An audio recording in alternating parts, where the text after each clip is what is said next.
Eu lhes darei coração capaz de conhecer-me e de saber que eu sou Adonai. Serão o meu povo, e eu serei o seu Elohim, pois eles teshuva para mim de todo o coração. Shabbat Shalom, bem-vindos ao canal Teshuva. Meu nome é Van Cler e nesta semana vamos fazer o nosso próprio Parashá HaShavuá, que é a porção da semana. Nós estamos na semana 50, que é a porção que se chama Kitavô. Kitavô é a porção em Deuteronômio 26, verso 1, até o Deuteronômio 29, verso 8, tá? A palavra Kitavô em hebraico quer dizer, é uma frase novamente, quer dizer quando entrar. A palavra raiz é bo, e que significa entrar ou vem. É interessante que em hebraico a bet, que é a segunda letra do alfabeto, pode ter o som de B ou então de V, dependendo da posição que estiver. Ali mesmo na palavra raiz, a gente vê esse pontinho que tem no meio da letra bet, que nos indica que o som é de B. E a mesma letra, ou na verdade a mesma palavra ali naquela frase, só pelo fato de ter colocado o tav na frente da palavra bo, então é pronunciado como um V, então ali virou um kitavô, quer dizer quando entrar.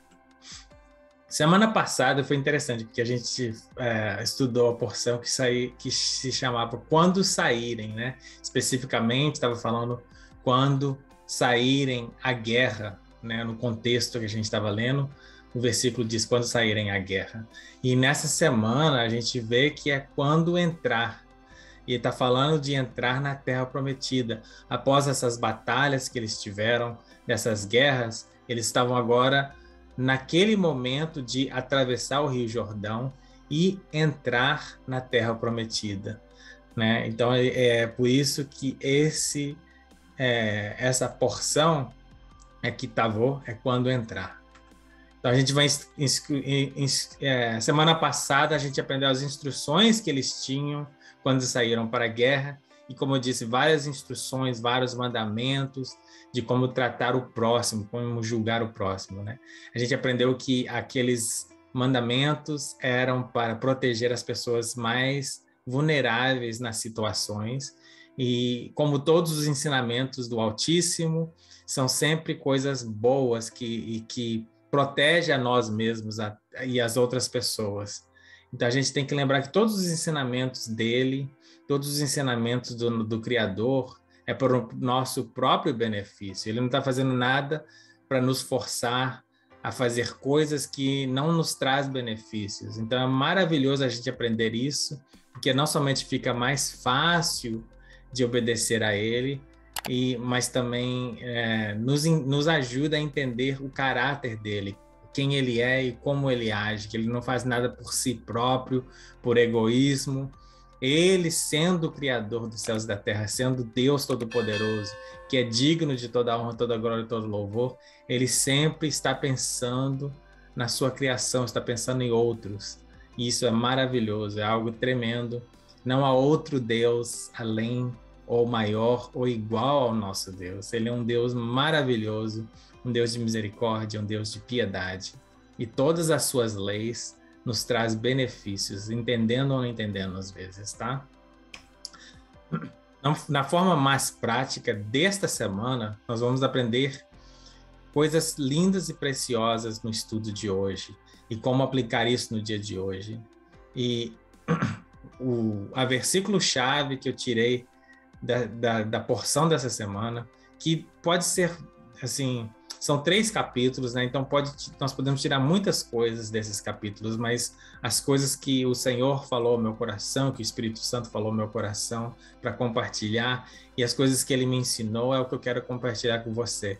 E a versículo-chave é: o Senhor fará de vocês o seu povo santo, conforme prometeu sob juramento, se guardarem os mandamentos do Senhor Adonai, o teu Elohim, e andarem nos caminhos dele, Então todos os povos da terra verão que vocês são chamados pelo nome de Adonai e terão medo de vocês. Deuteronômio 28, versículo 9 e 10. É interessante que ali está, conforme prometeu sob juramento, é uma das coisas que nós vamos aprender. Por que usa essas palavras específicas aqui? Como eu falei e tenho dito todas as semanas, o nosso Deus, o Todo-Poderoso, o Criador dos céus e da terra, o Deus de Abraão, de Isaac e Jacó, o Deus da Bíblia, ele não desperdiça palavras. E todas as palavras que ele usa têm significado se a gente se aprofundar mais, procurar entender mais o que ele quer dizer e por que ele usou essas palavras específicas. O tema dessa porção que nós vamos aprender são 3 coisas que o Senhor colocou no meu coração. Primeiro é bênção e maldição, e como o povo disse amém para todas estas coisas, né? Nós já aprendemos em outros estudos que amém quer dizer Deus é rei fiel. Então nós vamos ver, ele é fiel à palavra dele, tudo que ele fala, ele vai cumprir, sendo bom ou mal, sendo maldição ou bênção. Como agir após uma vitória? Essa é uma das coisas mais impactantes que a gente vai aprender nessa semana, porque são assim coisas que a gente pode colocar na nossa vida hoje, né? São lições práticas. E como servir com júbilo e alegria. A diferença entre júbilo e alegria e como a gente vai servir desta forma. Vamos lá. Como eu sempre faço, eu coloco um versículo em hebraico para a gente examinar as palavras em hebraico e ver os significados mais profundos, né? Quando vocês tiverem atravessado o Jordão, as tribos que estarão no monte Gerizim para abençoar o povo serão Simeão, Levi, Judá, Isacar, José e Benjamim. E as tribos que estarão no monte Ebal para declarar maldições serão Rubem, Gade, Aser, Zubulon, Dan e Naftali. Isso está em Deuteronômio 27, versículo 12 e 13. E eu coloquei as palavras ali em hebraico para abençoar e maldições. São 2 palavras que a gente já aprendeu em outras lições. E aqui a gente vai aprender um pouquinho mais do que significa estas coisas que estão escritas nestes 2 versículos, tá? Então, para a gente ter uma ideia do que está acontecendo e aonde está acontecendo, eu coloquei ali num mapa que eu achei na internet, não está em português, mas dá para a gente ver os locais e entender a posição de onde eles estavam quando aconteceu esses capítulos, né, que foram registrados como história no Torá.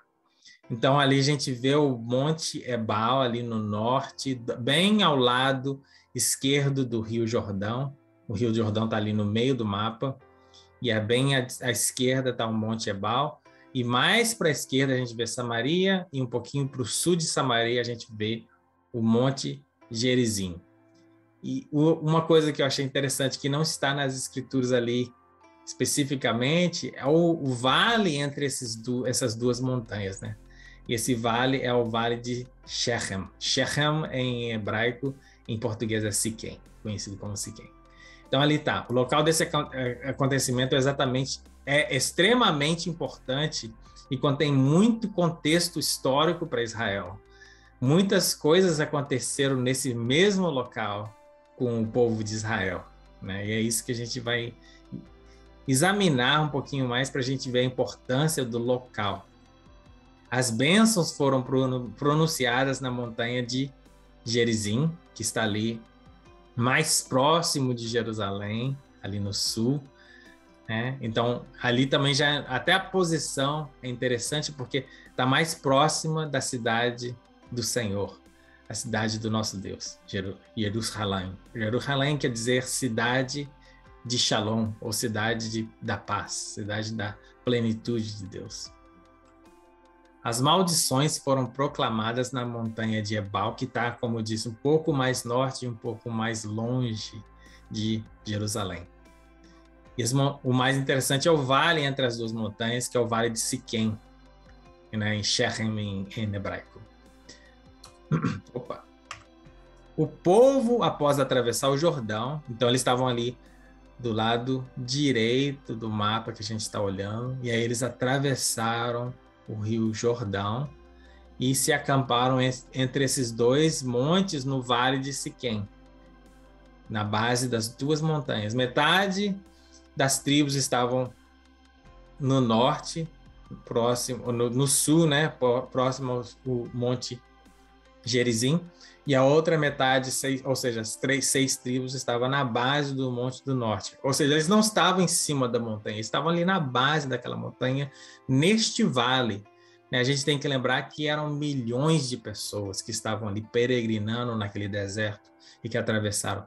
E ali é mais ou menos geograficamente falando, entre essas duas montanhas tem mais ou menos umas 20, entre 10 a 15 milhas, mais ou menos, de distância. Então, aquele vale era um vale muito grande, mas eram muitas pessoas peregrinando. Então, eles encheram aquele vale, né? Como a gente já mostrou em outros estudos, né?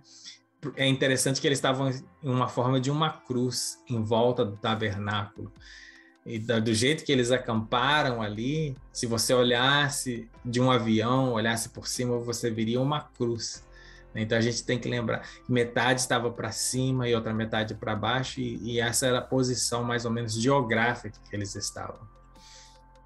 E será que ele escolheu esse local por acaso? Como eu disse, eu faço essa pergunta, mas é uma daquelas perguntas, né? Nada é por acaso, tudo tem significado, e a gente vai explorar isso um pouco mais e entender o porquê que tem significado, né? Então aqui vamos começar com o Monte Gerizim. A palavra Gerizim quer dizer cortar fora, né? E vem da raiz, em hebraico, está vendo ali, é Gerizim, e vem da raiz garazat, né? Que é cortar. Não sei se eu estou pronunciando corretamente, isso ainda estou aprendendo, mas a raiz é cortar, e a palavra em si quer dizer cortar fora, tá? E vai fazer um significado. E é o monte onde estava a bênção. Eles estavam pronunciando as bênçãos, tá? E do outro lado estava o monte Ebal, e a palavra Ebal em hebraico quer dizer nua, montanha nua. Então era uma montanha nua. E ao lado que estava a maldição. E entre as duas estava Siquém, né? Shechem em hebraico, que quer dizer costas ou ombro, costa ou ombro. E ali foi feito a aliança. Ali está a aliança. Então agora a gente vai entender o porquê esse local tinha significado para Israel, tinha significado para o Hashem, para o Todo-Poderoso, para Deus, né? Então vamos lá. Foi nesse vale, o vale de Shechem, de Siquém, que Abraão fez um altar e também fez uma aliança com o Todo-Poderoso. A gente vê lá em Gênesis 12, antes dele peregrinar ao Egito devido à fome que estava passando sobre a terra naquela época, a gente vê que ele fez isso. E no verso 6 e 7 diz o seguinte: Abraão atravessou a terra até o lugar do carvalho de Moré. Naquela época, os cananeus habitavam essa terra. O Senhor apareceu a Abraão e disse: a sua descendência darei esta terra. Abraão construiu ali um altar dedicado ao Todo-Poderoso que lhe havia aparecido. Espera aí que a minha luz apagou. Deixa eu ver se eu consigo. Não está carregando. Deixa eu ver. Desculpa, gente. Sempre tem um imprevisto, mas vamos corrigir e continuar.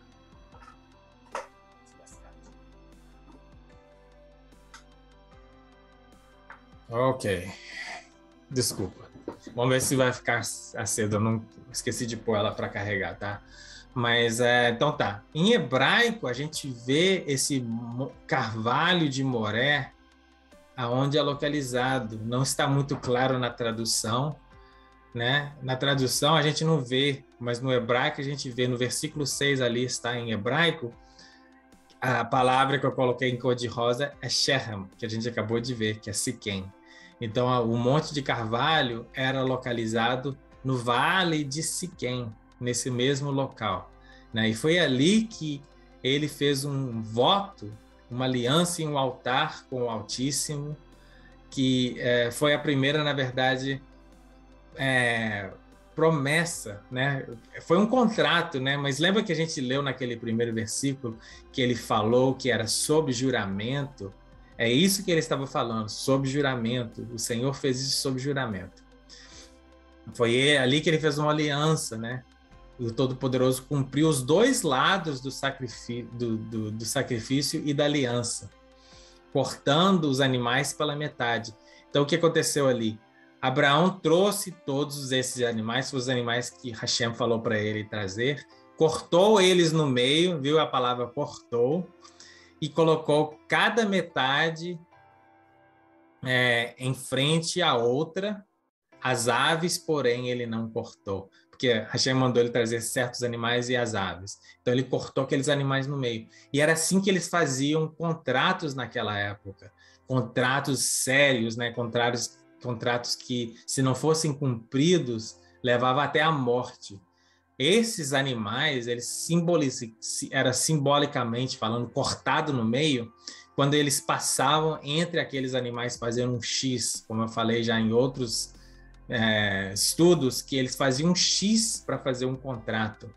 Então, quando eles passavam entre aqueles animais, dando o seu voto do que eles iam fazer durante aquele contrato, o que uma parte ia fazer, que a outra parte ia fazer do contrato, eles estavam dizendo, se eu não cumprir a minha parte, que eu morra como estes animais, que eu seja partido no meio, que eu morra. Era um voto até de morte, né? E o que aconteceu é que Elohim comprou as duas partes da aliança. Ele colocou Abraão num sono profundo. Na hora que o Abraão tinha que fazer a parte dele, Hashem colocou, o Todo-Poderoso, Adonai, colocou ele num sono profundo, como diz no verso 12. E aí ele fez as duas partes da aliança. Ou seja, ele estava dizendo, eu vou cumprir a minha parte sob pena de morte, e eu vou cumprir a sua parte sob pena de morte.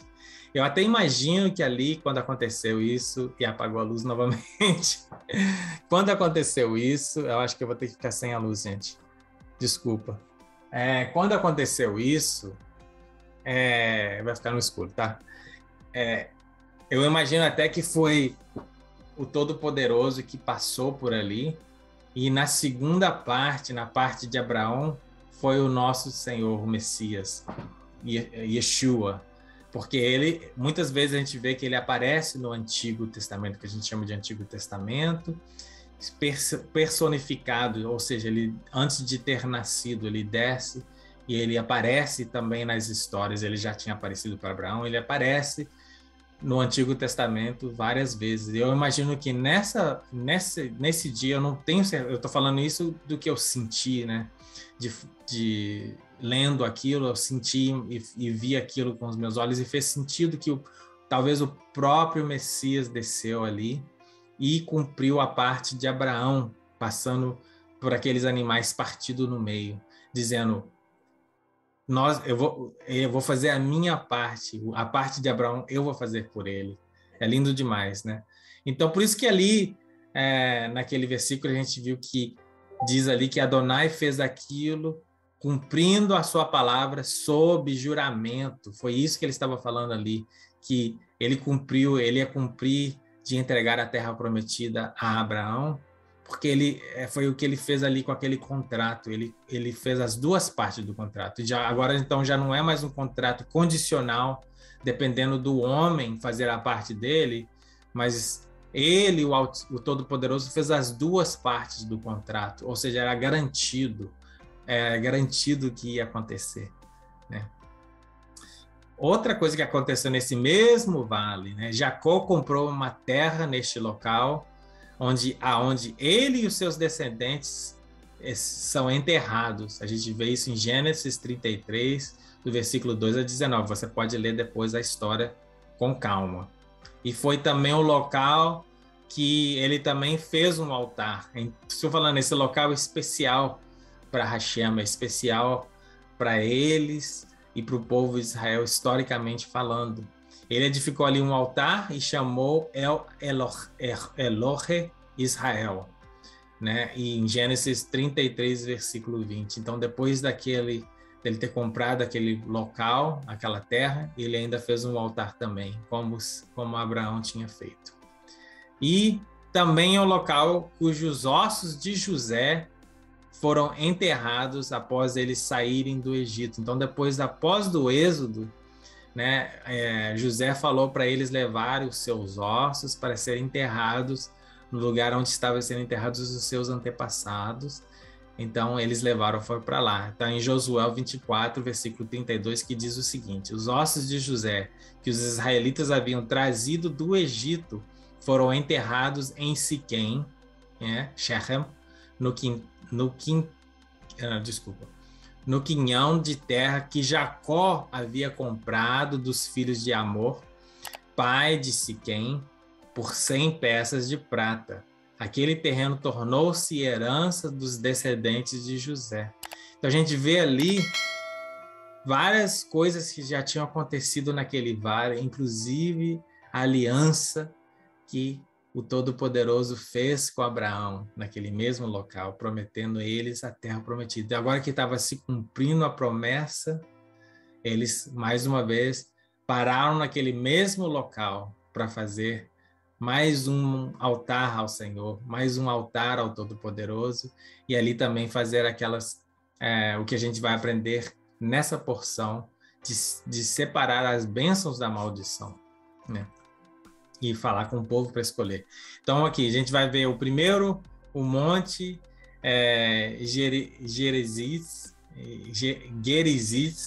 que quer dizer cortar fora, é o monte da bênção. Mais uma vez, a aliança foi feita cortando os animais no meio, né? Cortando. Mas outra coisa que tem significado é cortar fora, é separar, né? A gente ser separado do pecado e do mundo, não cortar fora as coisas do mundo, as coisas que são contra os ensinamentos do Todo-Poderoso, que a gente chama de pecado, né? O pecado é definido na própria palavra como transgressão da lei. Então, quando a gente transgredir os ensinamentos do Torá, isso é pecado. Então, cortar fora, a gente cortar tudo isso que acontece nas nossas vidas, que nos leva a desobedecer os ensinamentos de Hashem, do Todo-Poderoso. Cortar também quer dizer equivalente ao sacrifício, como eu acabei de dizer. Né? Adonai cumpriu a sua promessa a Abraão, que eles fizeram quando eles cortaram aqueles animais no meio, né? E a gente entende que Yeshua foi partido por nós, como eles fazem simbolicamente na ceia, né? Que a gente parte o pão, que ele fala, esse pão é símbolo do meu corpo que vai ser partido por vocês. Então ali ele cumpriu. Por isso que ao lado da bênção está neste monte, que quer dizer cortar fora. O lado da bênção quer dizer o lado da santificação, o lado da separação, da gente ser santo, separado, o lado da aliança, o lado onde foi feito o sacrifício de Yeshua. É o lado da bênção. Né? E se a gente escolher seguir esses ensinamentos, nós recebemos as bênçãos. Então, por isso é tudo ligado a este monte, que quer dizer cortar fora. Né? E a aliança que foi feita em Siquém, né? Shechem, porque a palavra Shechem quer dizer costas ou ombro, né? É o que dá suporte a tudo. Sem a aliança, nós não temos nenhum suporte de como fazer as coisas e receber bênção ou maldição. É tudo ligado a essa aliança. Então, o que dá suporte a tudo. O que dá suporte ao corpo, senão as costas e os ombros? Se a gente não tiver nossas costas e os ombros que carregam o peso e que ligam o corpo, nem a cabeça fica de pé. Né? Tudo é ligado nas costas e nos ombros, né? Que a gente carrega todo o peso. Então, ali é tudo ligado na aliança. Sem aliança, nem tem bênção e maldição, não tem nada, não tem salvação, não tem como seguir a ele, não tem como receber bênção ou maldição. Então, ali, naquele vale que foi feita a aliança, é que dá o suporte às outras coisas. Foi ali também ali que foi separado o sul do norte, né? É o meio entre a bênção e a maldição. E as consequências, o que acontecer se a gente negligenciar os ensinamentos e o contrato. Então, a diferença entre as bênçãos e as maldições, né? As consequências. As consequências, quando eu digo consequências, normalmente quando a gente pensa em consequências, a gente pensa no mal. Mas quando a gente faz coisas boas, as consequências são boas. Quando a gente faz coisas ruins, as consequências são ruins. Então, quando eu digo consequência, é o resultado de a gente seguir ou não seguir a aliança e seguir ou não seguir os ensinamentos. E neste vale, a gente vê que o povo disse amém, tanto para as bênçãos como as maldições. Quando eles proclamavam as maldições, todo o povo disse amém. A gente muitas vezes aprende que amém quer dizer assim seja, ou que a gente está confirmando algo, mas não é isso que quer dizer amém. Amém quer dizer Deus é rei fiel, é um acrônimo, né? Em hebraico, amém quer dizer Elohim Melech Neomah. Elohim é o Aleph, começa com Aleph, Melech começa com Mem e Neomah começa com Nun. Então, essas três letras juntas que se escreve amém. Então, quando a gente fala amém, a gente não está falando uma palavra, a gente está falando uma frase num acrônimo, que quer dizer Deus é rei fiel. E ele é fiel para cumprir a palavra dele, seja bênção ou maldição. Se ele fala uma maldição e fala uma consequência, você tem que dizer amém do mesmo jeito, porque não depende de você confirmar a palavra dele. Vai acontecer independente. Você tem que escolher se você quer a bênção ou a maldição, mas vai acontecer independente do que você acha, do que você pensa, se você acredita ou não, se você concorda ou não. A palavra de Deus se cumpre de um jeito ou do outro. A gente só escolhe se a gente quer ser obediente e receber a bênção ou ser desobediente e receber a maldição. Mas a palavra dele vai se cumprir de um jeito ou do outro, tá? E o outro lado, né, que a palavra Ebel quer dizer estar nu, é o lado da maldição. Estar nu no contexto aqui quer dizer fora da vontade do Altíssimo, né? Estar fora da vontade do Altíssimo. Podemos ver um paralelo em Apocalipse. Apocalipse, capítulo 3, versículo 17, diz: Você diz, estou rico, adquiri riquezas e não preciso de nada.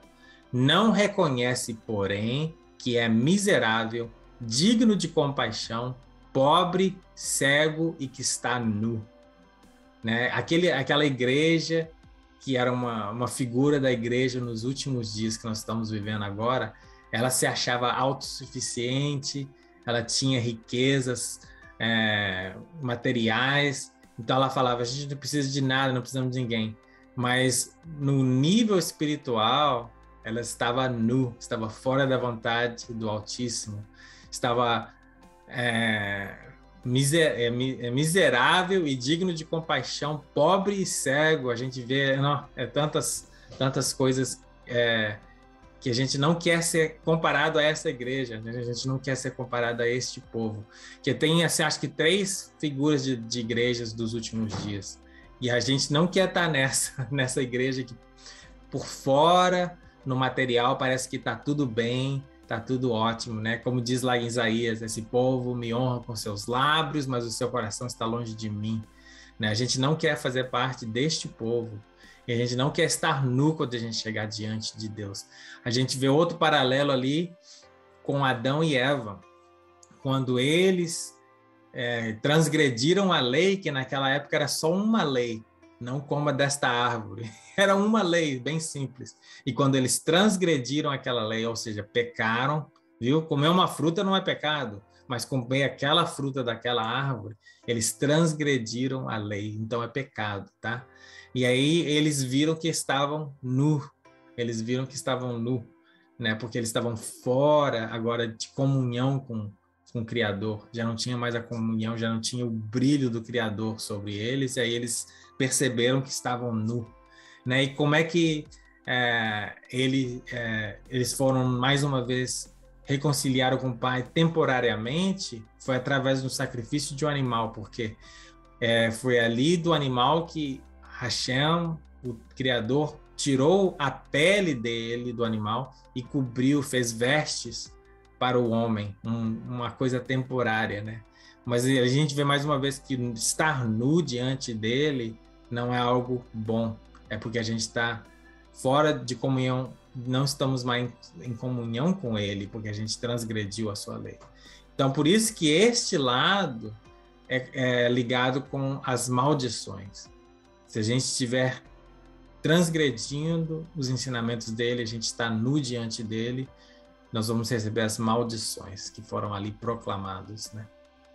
Então, ao anjo, vamos ler então agora em contexto, né? Aquele versículo 17, vou ler em todo o contexto lá em Apocalipse. Ao anjo da igreja de Laodiceia escreva: estas são as palavras do Amém. Interessante. Estas são a palavra do Rei fiel. Deus é Rei fiel, viu? Ali, eu estou falando, não faz sentido. Essas são as palavras do Amém, não fazia sentido para mim, pelo menos nunca fez. Então, agora que eu sei que Amém quer dizer Deus é Rei fiel, essas são as palavras do Rei fiel, a testemunha fiel e verdadeira, o soberano da criação de Deus. Conheço as suas obras, sei que você não é nem frio e nem quente. Melhor seria que fosse frio ou quente. Assim, porque você é morno e nem frio e nem quente, estou a ponto de vomitá-lo da minha boca. Você diz: eu estou rico, adquiri riquezas e não preciso de nada. Não reconhece, porém, que é miserável, digno de compaixão, pobre, cego e que está nu. Dou-lhe este aconselho: compre de mim ouro refinado no fogo e você se tornará rico. Compre roupas brancas e vista-se para cobrir a sua vergonhosa nudez. E compre colírio para ungir os seus olhos e poder enxergar.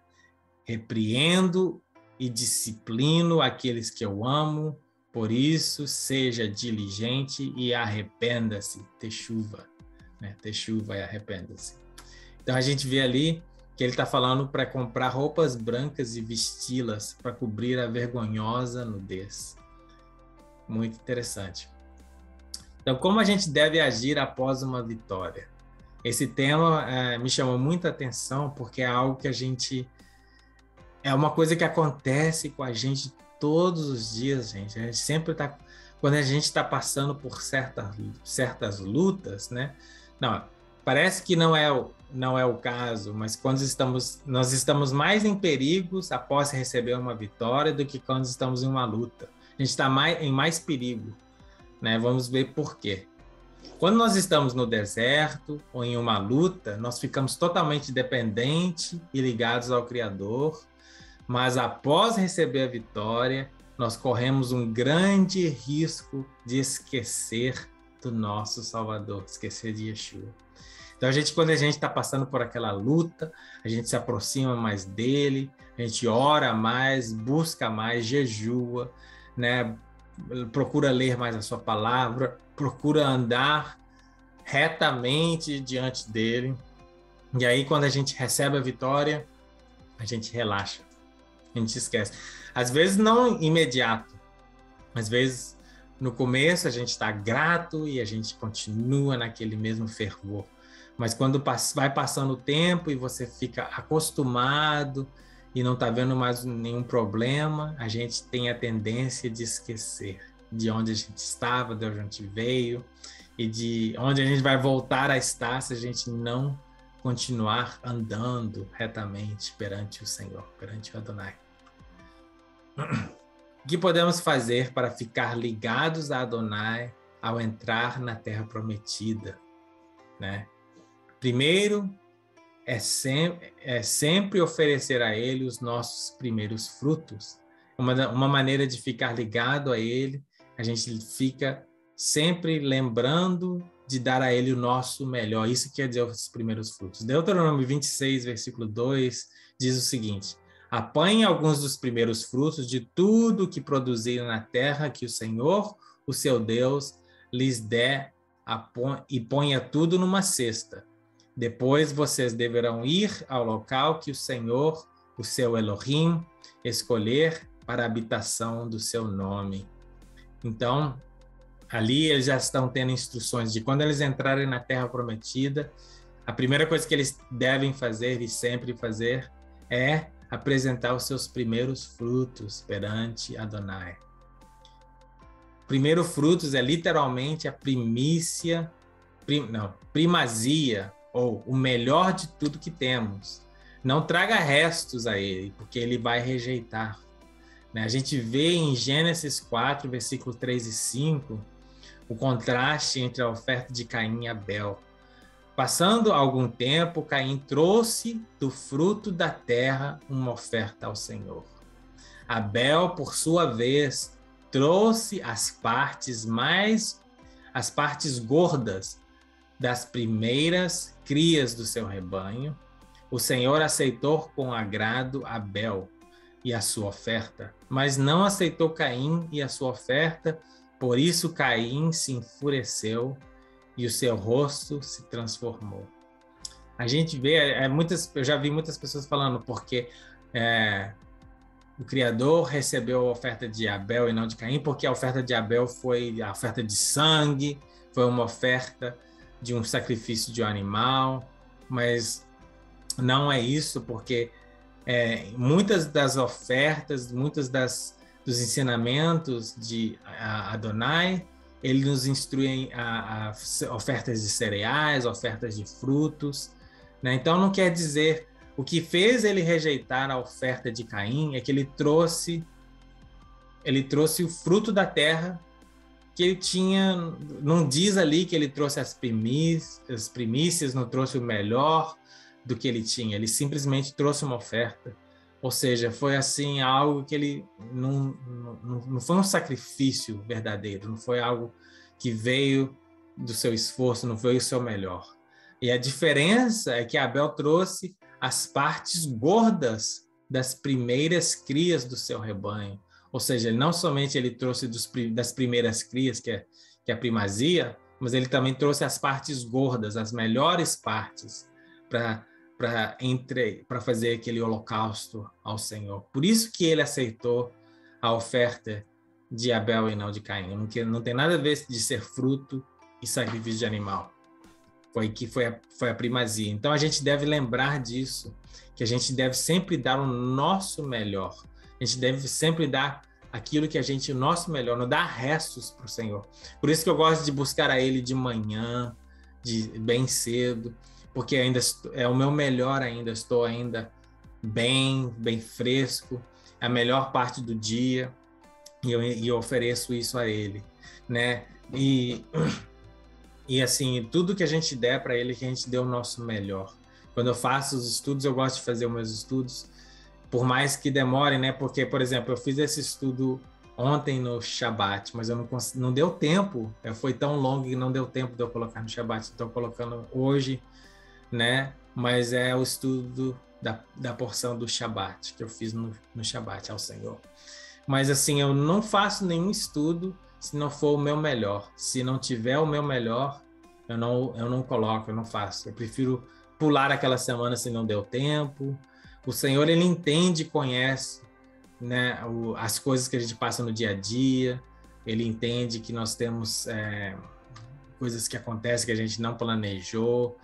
Minha esposa, né, a gente pode adoecer, pode ter problemas, e ele entende todas essas coisas, mas eu nunca levo a ele restos. Eu dou sempre o meu melhor, eu dou sempre tudo que eu tenho ao nosso Pai, né? Segundo, não se esquecer de onde ele nos tirou. Eu acabei de falar, a gente às vezes esquece de onde nós viemos, né? Por isso o Senhor nos tirou do Egito com mão poderosa e braço forte, com feitos temíveis e com sinais e maravilhas. Ele nos trouxe a este lugar e nos deu essa terra onde mana leite e mel. Deuteronômio 26, versículo 8 e 7. Então a gente tem que lembrar das coisas que o Senhor fez no passado, as maravilhas e os sinais, as bênçãos que Ele nos deu. né? Se você recebeu uma cura, se você foi liberto, lembrar de onde ele te tirou e onde ele te trouxe. Isso é muito importante para a gente não se esquecer dele e dos seus benefícios e a gente ficar ligado a ele. Em terceiro lugar, guardar os seus ensinamentos e servi-lo com alegria. E isso vai ligar a gente no próximo ponto desse estudo, servir ele com alegria. O Senhor, né, Adonai, o seu Elohim, lhes ordena hoje que sigam estes decretos e ordenanças, obedeçam-lhe atentamente, de todo o seu coração, de toda a sua alma. Mais uma vez, o coração é o seu desejo, e a sua alma é sua vida, é o seu fôlego, né? Em hebraico, a palavra alma é fôlego, é vento, né? Por isso que o Espírito Santo é Ruach HaKodesh. Ruach quer dizer vento, né? É o sopro do Senhor. Então, a alma, para a gente, é a vida, é o que nos dá a vida. Então, a gente amar Ele de todo o nosso desejo, de todo o nosso entendimento e de toda a nossa vida, de tudo que a gente faz, né? Com toda a nossa vida. Hoje vocês declaram que Adonai, o seu Elohim, é o seu Elohim e que vocês andarão nos seus caminhos, que guardarão os seus decretos e os seus mandamentos e as suas ordenanças e que vocês lhe obedecerão. Interessante que usa tanto, a gente sempre fala em mandamento. Decretos, mandamentos e ordenanças são diferentes, são coisas diferentes. Como eu falei, ele não desperdiça a palavra. Se não fosse, se significasse a mesma coisa, ele não falaria 3 vezes a mesma coisa. Ele falaria, né? Ele usa essas palavras porque tem significados diferentes. Isso é outro estudo, né? Mas assim, decretos normalmente é coisa que a gente que ele sempre existiu. Tipo, Shabat é um decreto porque Shabat ele santificou aquele dia e consagrou aquele dia porque sempre existiu e sempre vai existir. Nós vamos ter Shabat por toda a eternidade, né? E, por exemplo, mandamentos já é algo que ele ordena você fazer e normalmente tem consequências boas ou ruins. E ordenando, então cada um tem um significado, é um estudo profundo, porque são mais do que isso, também tem julgamentos. Então tem várias coisas ainda e é tudo parte do Torá. Agora, o Torá quer dizer ensinamento, e ele inclui todas essas coisas.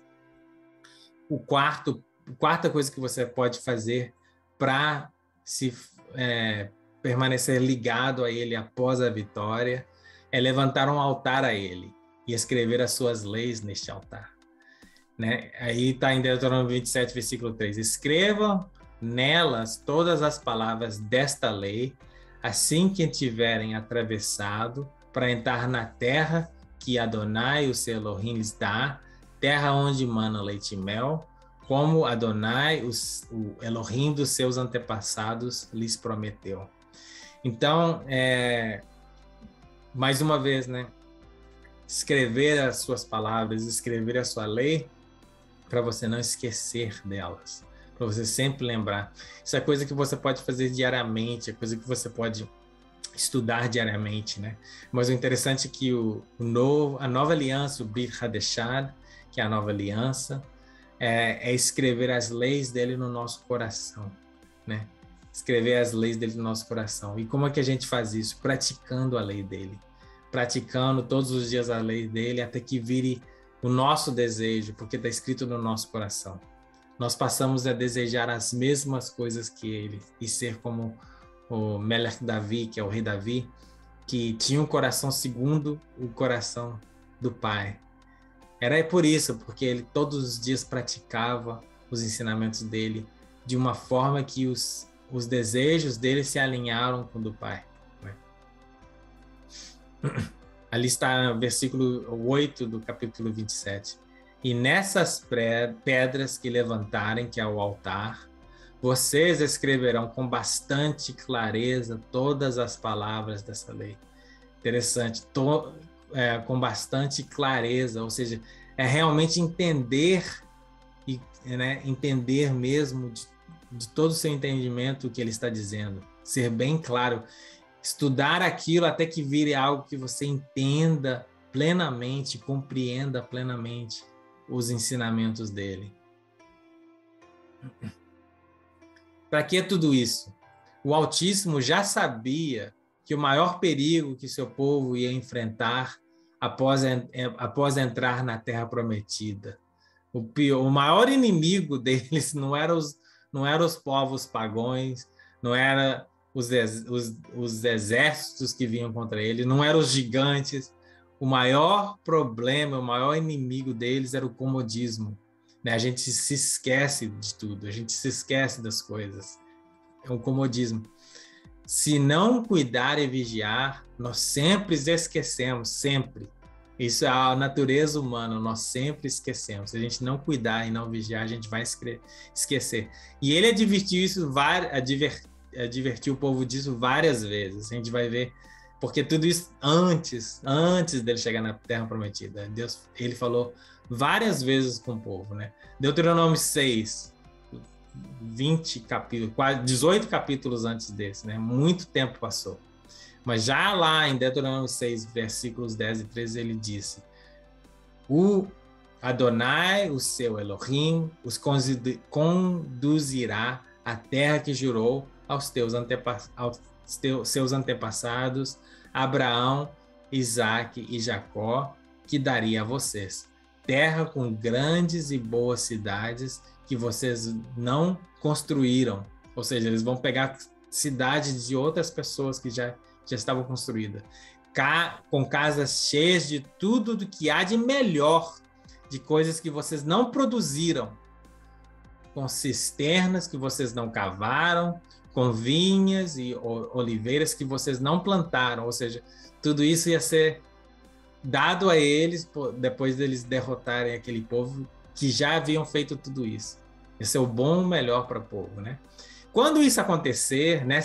Quando isso acontecer e vocês comerem e ficarem satisfeitos, tenham cuidado. Não esqueçam o Adonai que os tirou do Egito, da terra da escravidão. Temam Adonai, o seu Elohim, e só a ele prestem culto e jurem somente pelo seu nome. Então, eu já estava avisando. Vai acontecer tudo isso, vocês vão ser tremendamente abençoados. E depois que vocês serem abençoados e ficarem satisfeitos, tenham cuidado. Tenham cuidado. Mais uma vez. Deuteronômio 8, versículo 10 a 14. Depois que tiverem comidos e ficarem satisfeitos, louvem a Adonai, o seu Elohim, pela boa terra que ele deu.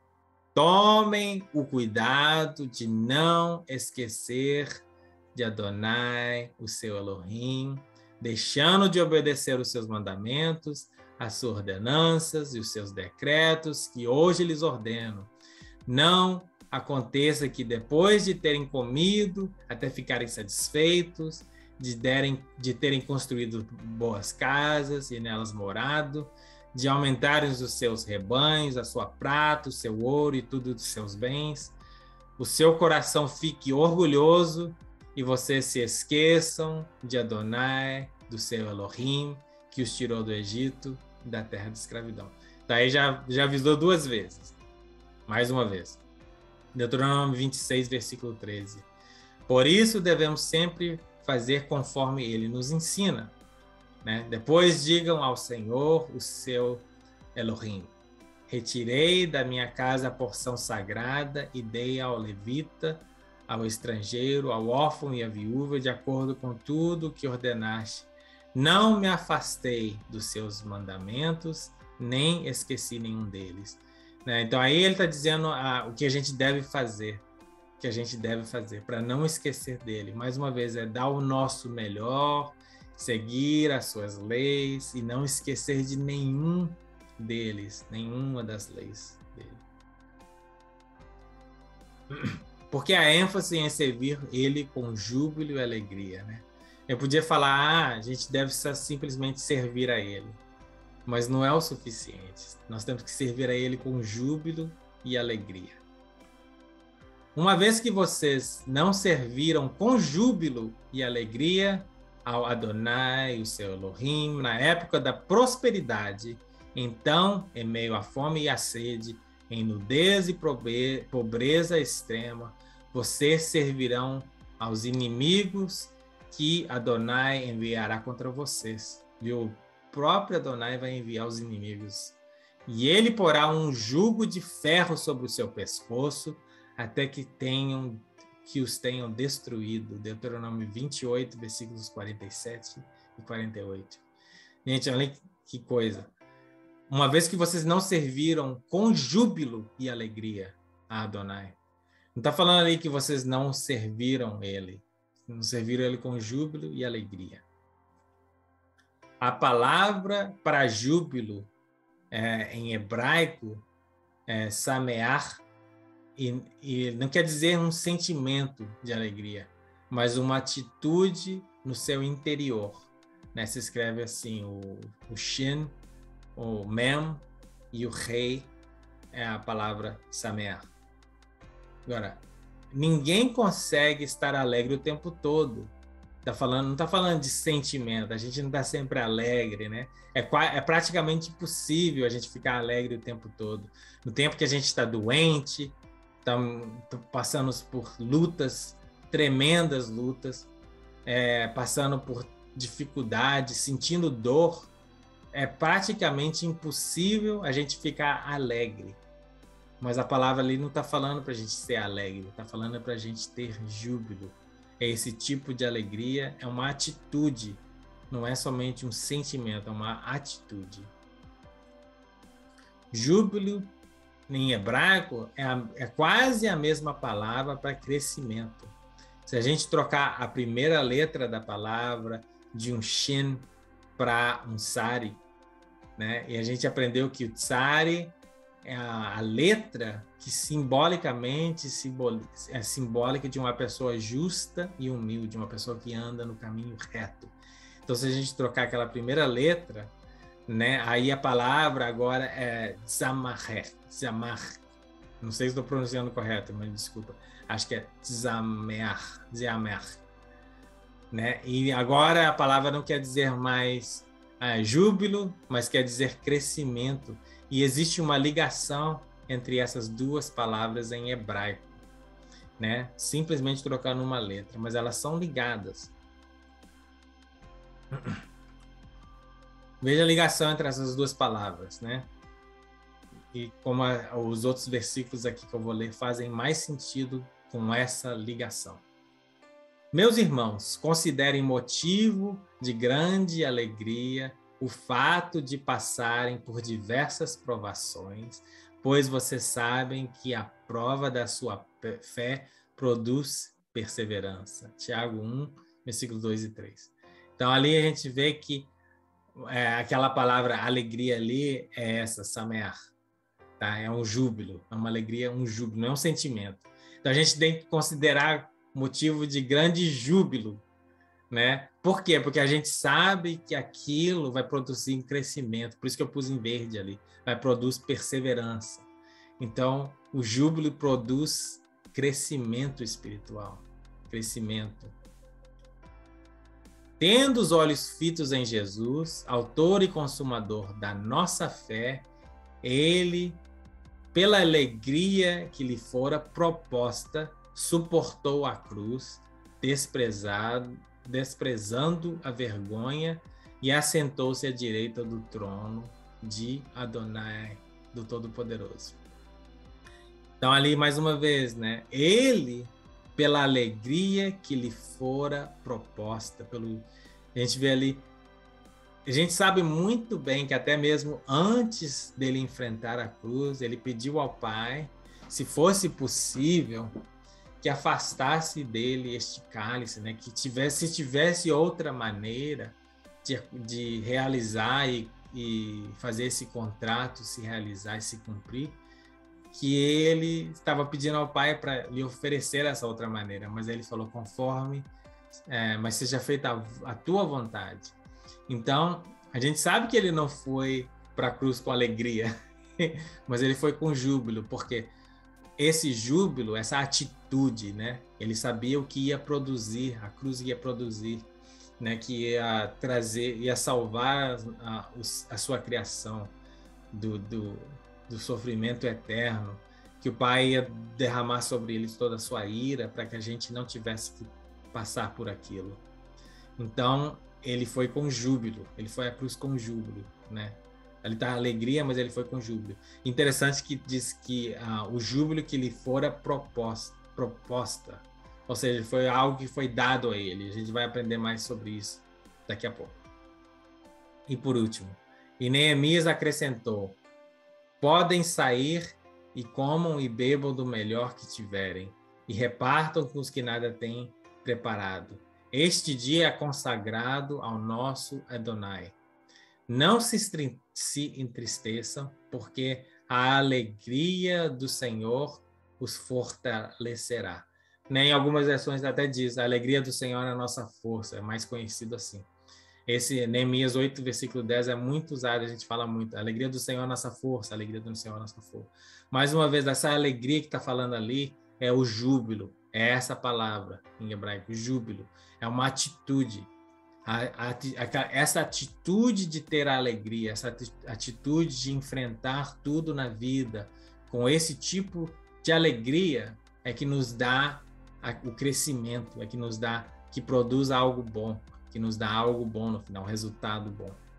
Né? E a gente pode, às vezes, ter essa atitude antes mesmo de receber, porque a gente já sabe a quem nós estamos servindo, a gente já conhece ele, a gente sabe que ele é fiel, né? Ele é rei fiel, que ele vai fazer tudo se realizar de uma forma que vai nos favorecer no final, se a gente tiver esse tipo de atitude. Então, aí esses versículos faz mais sentido, né? Filipenses 4, versículo 11 e 13, diz: não estou dizendo isso porque esteja necessitado, pois aprendi a adaptar-me a toda e qualquer circunstância. Sei o que é passar necessidade e sei o que é ter fartura. Aprendi o segredo de viver contente em toda e qualquer situação. Isso é essa atitude. Viver contente em toda e qualquer situação. Seja bem alimentado, seja com fome, tendo muito ou passando necessidade, tudo posso naquele que me fortalece. A alegria do Senhor é nossa força. Tudo posso naquele que me fortalece. Então, é esse tipo de atitude, quando a gente entende essa atitude e viver com essa atitude, a gente passa por tribulações com júbilo. Não com alegria, não, estou passando tribulação. Não. Isso é impossível. E se você fazer isso, você está mentindo. Mas é ter aquele júbilo, aquela certeza do que você está passando não é em vão. Aquela certeza do que você está passando tem uma recompensa. Aquela certeza do que você está passando vai produzir algo, vai te proporcionar um crescimento espiritual, vai te proporcionar bênçãos, tanto aqui na terra material, mas também na eternidade, e vai glorificar o Pai, mais importante. Então, como que a gente consegue esse júbilo, né? Como Yeshua, ele teve esse júbilo que lhe foi proporcionado. Não é algo que estava dentro dele sozinho também, né? Foi proporcionado, foi lhe dado. Atos capítulo 3, versículo 52 diz: os discípulos continuavam cheios de júbilo e do Espírito Santo. Aí está a primeira dica. Para você ter esse tipo de alegria, esse tipo de atitude e de júbilo, você tem que estar também cheio do Espírito Santo. Por quê? Porque essa alegria vem do Espírito Santo. O fruto do Espírito, e é o fruto, não é frutos, não, é o fruto, é um fruto só. Se você tem o Espírito Santo, você tem o fruto do Espírito. E o fruto do Espírito produz amor, júbilo, esse tipo de júbilo, essa alegria aí. Paz, paciência, amabilidade, bondade, fidelidade, mansidão e o mais importante, domínio próprio. Não digo mais importante porque esse é o que muita gente tem falta, né? A gente precisa desse domínio próprio, de dizer não para a nossa carne. Contra estas coisas não há lei. Se você está vivendo com o fruto do Espírito na sua vida, não há lei, porque você não vai transgredir nenhuma lei. Se você tiver esse fruto na sua vida, você não vai transgredir a lei. É automático, né? E isso são dons do Espírito, são frutos do Espírito, tá? Então, para você ter esse tipo de alegria, você tem que estar cheio do Espírito Santo. João 15, versículo 11 diz o seguinte: tenho-lhes dito estas palavras para que a minha alegria esteja em vocês e a alegria de vocês sejam completa. A gente leu isso também semana passada, as palavras de Yeshua, né? Vamos ler ela em contexto para encerrar o estudo dessa semana. Eu sou a videira, vocês são os ramos. Se alguém permanecer em mim e eu nele, esse dá muito fruto, pois sem mim vocês não podem fazer coisa alguma. Se alguém não permanecer em mim, será como um ramo que é jogado fora e seca. Tais ramos são apanhados, lançados ao fogo e queimados. Se vocês permanecerem em mim e as minhas palavras permanecerem em vocês, pedirão o que quiserem e lhes será concedido. Meu Pai é glorificado pelo fato de vocês derem muito fruto, e assim vocês serão meus discípulos. Como o Pai me amou, assim eu os amei. Permaneçam no meu amor. Se vocês obedecerem os meus mandamentos ou ensinamentos, permanecerão no meu amor, assim como tenho obedecido os mandamentos de meu Pai, e em seu amor permaneço. Tenho-lhes dito estas palavras, para que a minha alegria esteja em vocês e a alegria de vocês sejam completa. Então é esse tipo de alegria, esse tipo de júbilo que a gente consegue obter. Então é o fruto do Espírito e o fruto da obediência, tá? Essas são as duas maneiras de você ter esse tipo de alegria, esse tipo de atitude, de você enfrentar qualquer coisa na sua vida, né? Se você está sentindo... Se eu estou falando, não é um sentimento, gente, é uma atitude, tá? Você pode estar sentindo sentimento de tristeza, você pode estar sentindo triste, mas se você tiver esse tipo de alegria, esse tipo de atitude, mesmo você estando triste, você permanece alegre no espírito, sabendo que essa tristeza é passageira, não vai durar para sempre. E quando chegar a alegria, o choro pode durar uma noite, mas a alegria vem pela manhã, né? E quando você receber a bênção do Pai e receber aquilo que você tem pelejado e buscado do Pai, a sua alegria vai ser completa porque você venceu, você foi vitorioso, porque você permaneceu firme, tá? Independente do que está acontecendo, do que você está vendo ou sentindo, porque essas coisas são passageiras, viu, gente? Mas as coisas do Pai são eternas. Então, por isso que a gente consegue ver, né, entender melhor o que está escrito nas Escrituras quando diz que você tem que estar alegre, independente da circunstância, ou se você é perseguido, que você alegre-se porque você está sendo perseguido. Não faz sentido, parece que é uma coisa que está contradizendo, né? Mas é essa alegria que eles estão falando aqui. Uma alegria não somente sobrenatural quando é dom do Espírito Santo, mas também uma alegria que é um fruto da obediência, quando você permanece nas palavras de Yeshua, quando você chamar, né, que é escutar, entender e praticar as coisas que ele ensina, a sua alegria vai ser completa. Amém? Então é isso, esse foi o Parashá Hashavuá dessa semana, né, a porção dessa semana, né, e espero que vocês tenham gostado, né, e a gente se vê novamente na semana que vem. Shabbat Shalom, fiquem com Deus. Amo vocês. Tchau.